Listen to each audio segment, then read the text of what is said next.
Hello, my name is John Sweeney, and these are exciting times.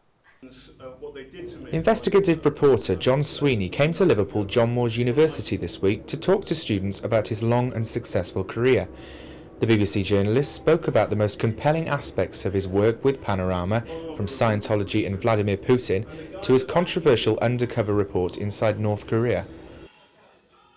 The North Korean tyranny is the darkest place I've ever been to, no question. It is awful, and nobody there knows anything about how good the rest of the world can be.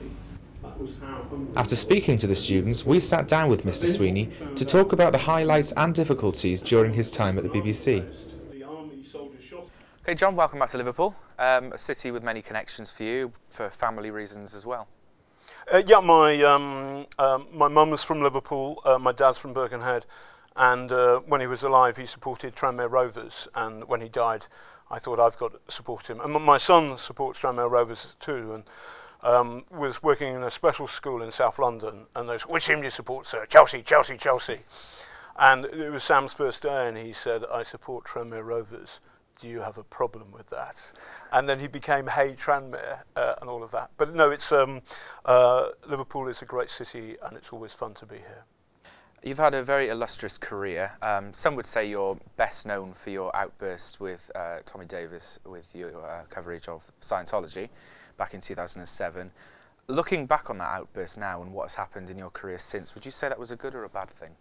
I think that I was wrong, and I apologise then and I apologise now. However, I'd like to thank the great British public who pay my wages, who got it, that Scientology put me through a mill, and this was a howl of anguish of a normal human being who'd endured too much.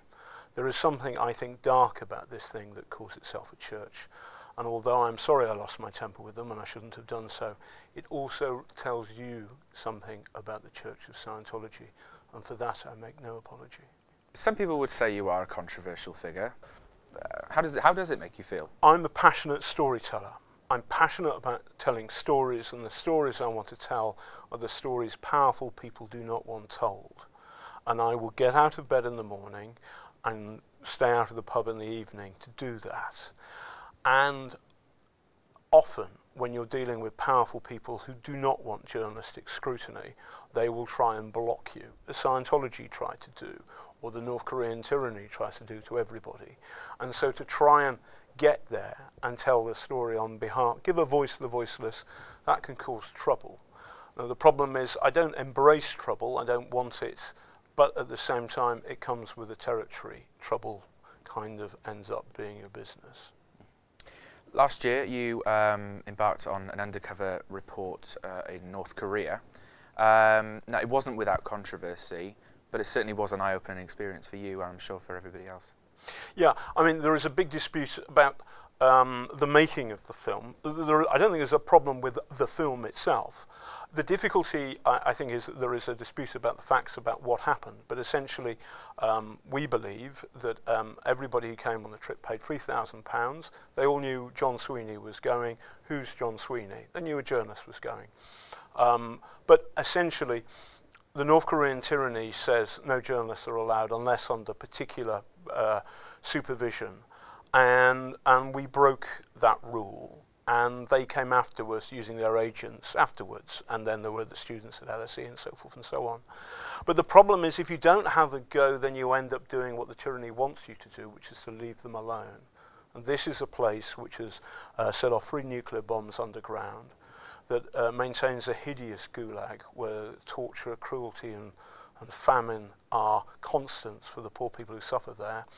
And I genuinely feel that more journalists should try and get into North Korea and tell the story of what's happening in North Korea.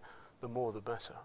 Earlier this year, you doorstepped Vladimir Putin, and I wonder if you could just describe the adrenaline rush you get from speaking to one of the world's most powerful men. I fix him in the eye, and I'm asking him, I'm not just talking about the Ukrainian dead and the Russian dead, but also the Dutch, the Malaysian, the Australians, the British, so that I'm talking about the plane, MH17.